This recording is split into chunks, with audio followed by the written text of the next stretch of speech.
Okay, let's look at 4.5, and if you look at the title, it looks like the equations are getting more and more complex. As you look at the title says that we're going to deal with equations that ax plus b equals cx plus d. So basically they're putting variables on both sides of the equations, and we're going to have to be able to still solve for that single variable and isolate it.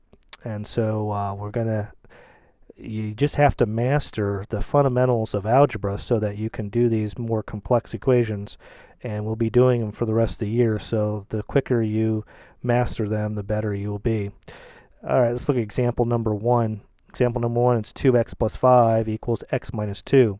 And so we need to, since everything has already been grouped together on each side of the equation, or been combined already, now we just need to get all the x's to one side and all the coefficients to the other side.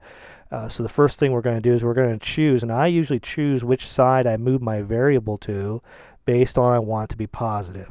So if I subtract x from both sides, then I will have a positive x on the left.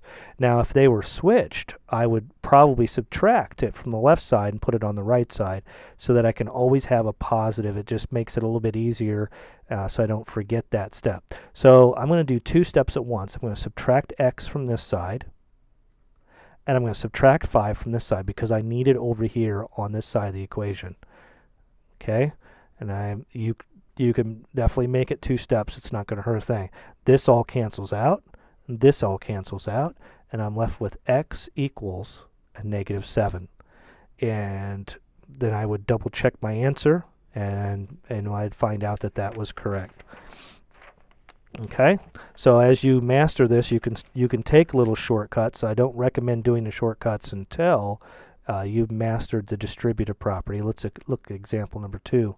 If I have 3 times x minus 4, which equals 4 times x minus 6, and again we're doing the distributive property, and we have to do it times everything inside the parentheses, and I get 3x minus 12 equals 4x minus 24. Okay, see, here's a good case where I want to leave the x on the right side because the right x is bigger than the left x. So I'm going to go ahead and subtract 3x from both sides.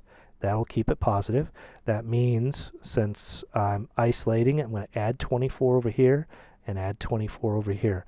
That way this cancels out, this cancels out, and I'm left with x, and over here I have a positive 12. Okay, so the numbers are coming out nice and even at this point. Let's see, we have another example here. We have, since I have room, let's just go up here, put the example up here. 5x plus 3x minus 4 equals x plus 2. And I can tell right away that we have some things that could be combined over here first.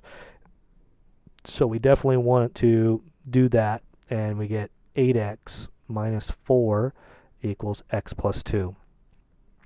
Since the 8x is bigger on this side, I'm going to go ahead and subtract x, and that means I'm going to add 4 to both sides. That way that cancels out, and that cancels out, and I got 7x equals 6. Divide both sides by 7, and x equals 6/7. Okay, so when you work these problems, make sure you pay attention to the distributive property, drop the parentheses, combine any like terms if you can, and then isolate the variable.